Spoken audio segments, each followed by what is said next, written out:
মিষ্টি নাকি ভাই? অনেক অনেক টেস্টি, অনেক মিষ্টি আম।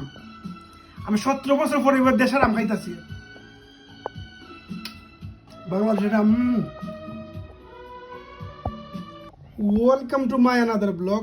অনেক ঈদ গিলে গিয়া, অনেক হেলথি খানি খাইয়ে লাইছি। এখন থেকে ডায়েট কন্ট্রোলের খানা আবার স্টার্ট করি। আজকে তান্দুরি বানাইছি, 4 পিস তান্দুরি বানাইছি। সাথে তোমার হইলো বেগুন, ভেন্ডি আর আলু। আর স্পেশালভাবে তো সালাদ আছি, তো সালাদে আমি সালাদ পাতা দিছি, আবুকা দিছি, টমেটো দিছি, কিকুম্বা দিছি, সালাদে 2টা সস দিছি। খাইতে সালাদটা টেস্টিটা অনেক টেস্টি খাইতে। সবাই আমার ভিডিও দেখবা, লাইক করবা, শেয়ার করবা আর সাপোর্ট করবা। আরও কিছু ভাইরাল করে আমার দিবা। দুজনের আমরা খানির যা আলহামদুলিল্লাহ বালা মজার খানি টেস্টি হয়, বাট একটু পরে আবার ফ্যাটে খেতে লেগে জায়গা এটা 2-3 ঘন্টার লেগে থাকে ফ্যাটের ভিতরে।